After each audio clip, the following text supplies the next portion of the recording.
Good afternoon. ACT Teachers Party List Representative Franz Castro has filed before the Quezon City Prosecutor's Office a criminal complaint against former President Rodrigo Duterte.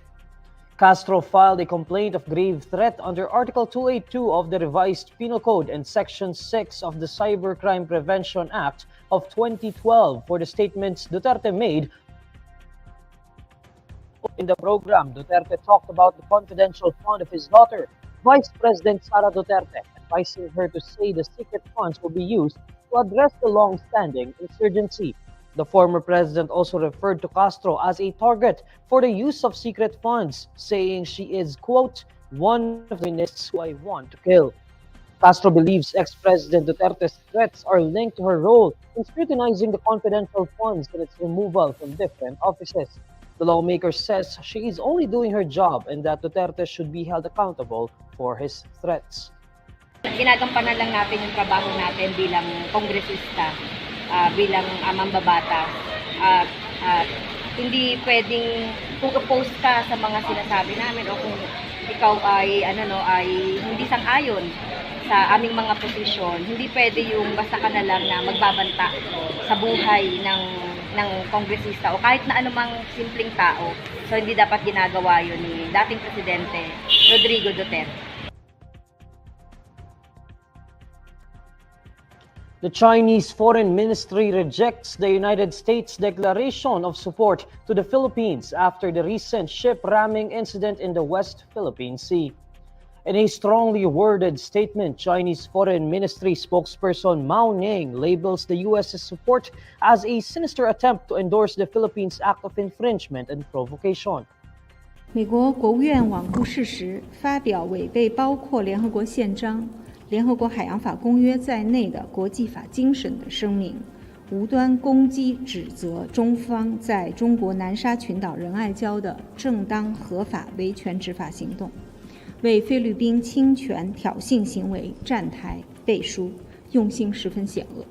中方对此强烈不满和坚决反对。As in the ministry's previous assertions, Mao insists that Ayungin Shoal, which she calls Renai Jiao, had always been a part of Chinese territory. This despite a 2016 ruling of the Permanent Court of Arbitration in The Hague that debunks China's sweeping claim over most of the South China Sea, including the West Philippine Sea. But Mao claims the arbitral award is illegal, null and void, saying it is, quote, pointless for the US to keep trying to make an issue out of this illegal award. Mao further reiterates that the territorial dispute over Ayungin Shoal is an issue between China and the Philippines and that the US has no place in it. Ayungin Shoal is a low-tide elevation about 194 kilometers off Palawan province and sits well within the Philippines' exclusive economic zone. Drag artist Pura Luka Vega is facing new criminal charges for allegedly offending religious feelings and violating the cybercrime law in connection with a series of videos posted on social media, including her controversial Ama Namin performance.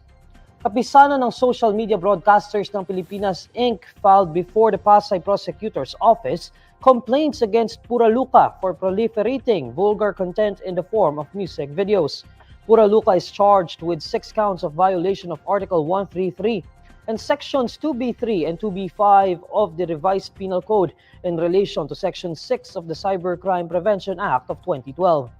In this complaint, the group says Pura Luka, quote, willfully and knowingly exhibited immoral and indecent actions that are seriously offensive to religious feelings.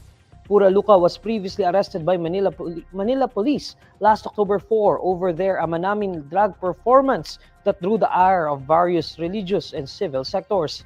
After spending 3 days in detention, they were eventually released after paying a bail bond amounting to 72,000 pesos. Before their arrest, Pura Luka was declared persona non grata in various localities. Pura Luka previously said their performance was meant to be a story of Jesus being one with the queer people. Here's the latest roundup of today's top stories. ACT Teachers Party List Representative Franz Castro files grave threat complaint versus former President Rodrigo Duterte. China rejects United States' declaration of support to the Philippines after the recent ship ramming incident in the West Philippine Sea. And armed attacks in Mexico leave 16 dead, including 12 police. And these are the stories you need to know today. I'm Neil Mercado. Follow INQUIRER.net on Facebook, X, YouTube, TikTok, Instagram, and Reddit. For more stories, visit INQUIRER.net. Good afternoon.